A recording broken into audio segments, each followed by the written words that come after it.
De l'Oural à l'océan Pacifique, c'est une terre immense et mystérieuse qui s'étend sur près de 12 millions de kilomètres carrés. La Sibérie, vertigineuse par sa démesure et par l'ivresse de sa nature sauvage, est un territoire sillonné par de puissants cours d'eau, barrés de montagnes impénétrables. Avant l'arrivée du transsibérien à la fin du 19e siècle, traverser ces étendues relevait de l'exploit. Ce n'est pas comme faire le tour du monde en 80 jours ou aller sur la Lune, mais presque. Rien d'étonnant à ce que ces paysages emplis de promesses aient séduit Jules Verne. Paru en 1876, son roman Michel Strogoff retrace le périple d'un courrier du tsar chargé d'une mission d'extrême importance. L'intrépide héros doit partir de Moscou pour rejoindre Irkoutsk à plus de 5000 km afin de sauver la Russie des envahisseurs tartares.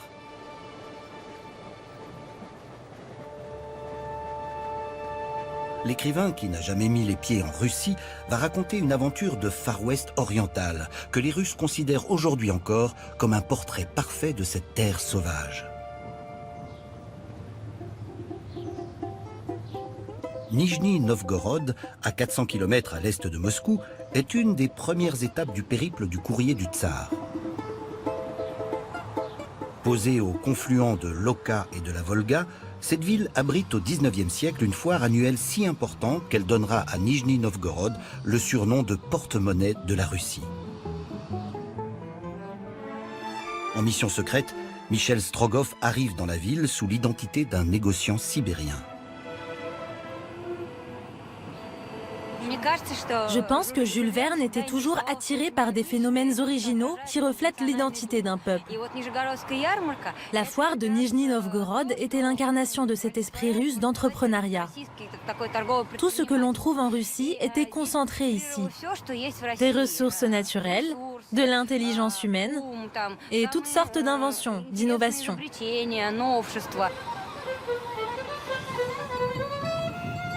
En plein cœur de la ville, l'imposante halle principale et sa façade richement sculptée accueillaient cette foisonnante et cosmopolite foire du XIXe siècle. Ce bâtiment est construit dans le style néo-russe, qui rappelle l'architecture russe du XVIIe siècle. Il ressemble beaucoup à la célèbre galerie marchande moscovite, le GUM. Le rez-de-chaussée était occupé par les boutiques, alors que l'étage était réservé aux locaux de service. Le temps de la foire, le gouverneur abandonnait le Kremlin pour venir s'installer ici, dans un appartement situé à l'étage.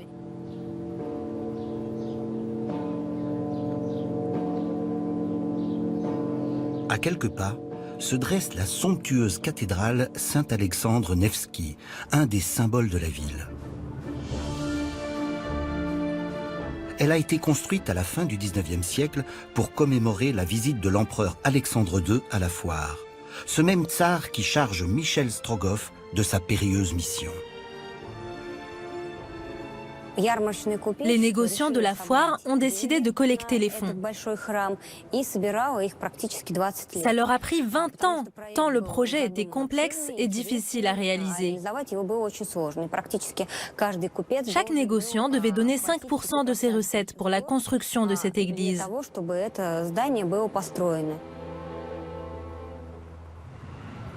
Pour Jules Verne, qui cherche le contraste, cette escale dans l'opulence de la foire est le point de départ idéal. Ce qui suit sera une succession d'épreuves. Jour et nuit, Michel Strogoff court d'un relais de poste à un autre. Au bout de 3000 km d'un périple héroïque contre les tempêtes de neige, le courant tumultueux des fleuves et les ours sauvages, Strogoff découvre une ville, Tomsk. Aussi, le luxe de ces maisons peut-il rivaliser avec celui des grandes capitales de l'Europe? C'est une cité de millionnaires enrichie par le pic et la pioche.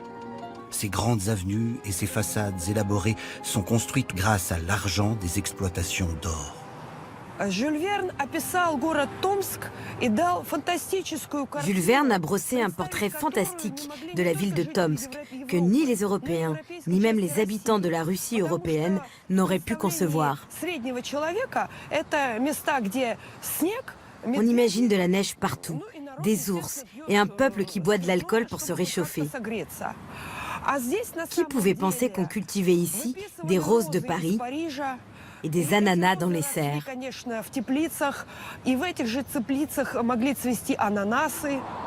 C'est à Tomsk que Jules Verne situe le camp du chef des Tartares, ces peuples turco-mongols musulmans de l'Asie centrale qui menacent l'intégrité de l'Empire russe et qui vont capturer Strogoff. L'intrigue du roman est imaginaire, mais Jules Verne s'inspire de vraies campagnes militaires que l'Empire russe entreprend au XIXe siècle. Un des peuples tartares, les Tatars, vivent encore aujourd'hui en Sibérie. À Tomsk, ils cohabitent avec des Russes depuis des siècles.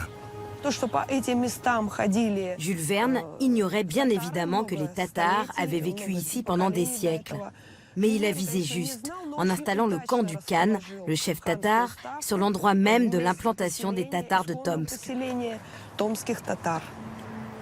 Dans ce quartier, l'avenue principale porte bien son nom, Tatarskaya. Aujourd'hui encore, fidèle à ses traditions, une communauté tatare vit ici. Bonjour. Dites-moi, cette vieille fenêtre, elle a été restaurée dans les années 80, non? Non, elle est d'origine.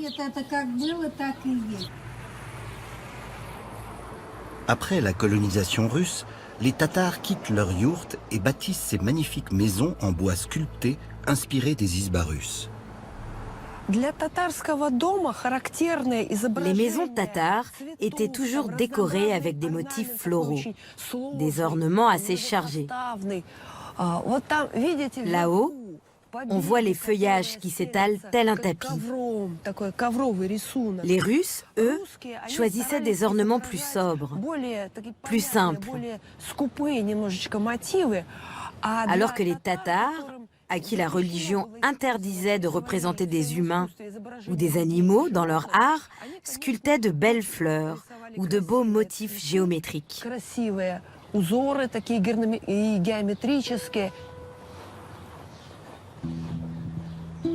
Une opulence que l'on retrouve dans une scène de spectacle de danse orientale donnée à la cour de l'émir, qui est suivie par la scène la plus effrayante et barbare du roman.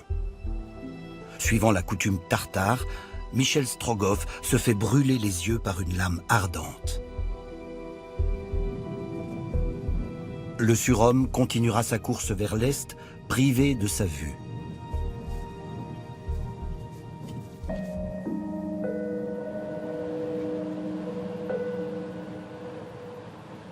Nous sommes au bord du lac Baïkal, là où le puissant fleuve Angara sort du plus grand réservoir d'eau douce au monde.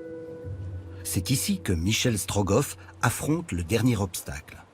Il descend le fleuve sur un radeau, puis sur un glaçon, poursuivi par des loups affamés. Un panorama mouvant se déployait latéralement sur les deux rives du fleuve. Et, par une illusion d'optique, il semblait que ce fût l'appareil flottant qui restait immobile devant cette succession de points de vue pittoresques. Jules Verne n'a pas été le seul à avoir été inspiré par ce paysage majestueux.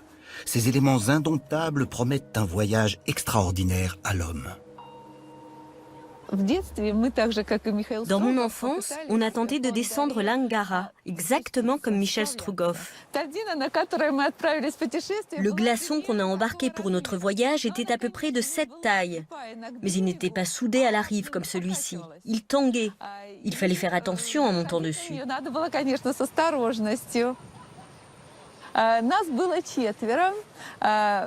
Nous étions 4, 3 filles et un garçon.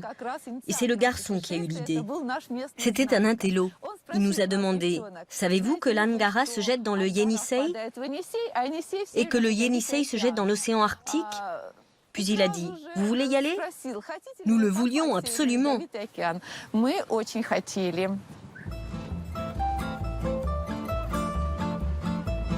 À peine monté sur le glaçon, Les enfants sont aperçus par un homme qui se presse de les secourir. Quelques années plus tard, Irina découvrira avec émerveillement le roman de Jules Verne, jamais publié pendant la période soviétique. Le roman m'a enchantée. On ne peut qu'être admiratif envers quelqu'un qui a décrit notre pays d'une manière si brillante, si expressive, avec autant de détails, même si ça ne correspond pas toujours à la réalité. Comme s'il était venu ici et qu'il avait tout vu de ses propres yeux. J'en suis très admirative.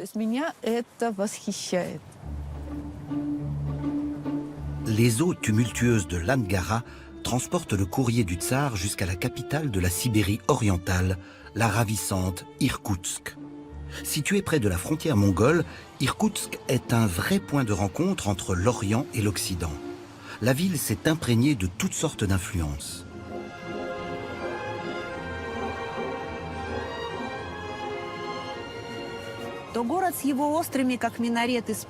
Avec ses coupoles, ses clochetons, ses flèches élancées comme des minarets, ses dômes ventrus comme des potiches japonaises, elle prend un aspect quelque peu oriental. Il avait raison, Jules Verne. On voit que cette église a des influences orientales très présentes. Ses formes octogonales qui s'élancent et ses dômes ventrus en témoignent. L'influence orientale est évidente.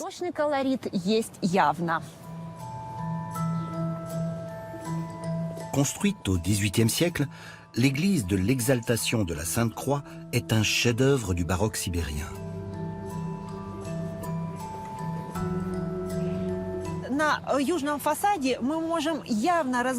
Sur la façade sud, on voit des détails qui proviennent de l'architecture bouddhiste et des symboles bouddhistes. Au premier abord, ce sont des choses incompatibles avec l'orthodoxie. Et pourtant, c'est un mélange harmonieux. Jules Verne est subjugué par cette double identité d'Irkoutsk, où les stupas bouddhistes côtoient d'élégantes façades ornées de colonnes et de portiques. Dans ces rues prend fin le périple de Michel Strogoff. Sa mission est remplie.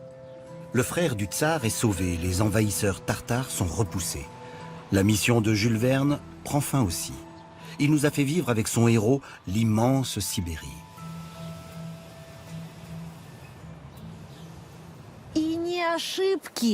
Ce ne sont pas les erreurs qui m'ont marqué, mais cette impressionnante quantité de recherches et de découvertes que Jules Verne a réalisées. Cela lui a permis de brosser le portrait de la Russie, et surtout de l'homme russe, du Sibérien.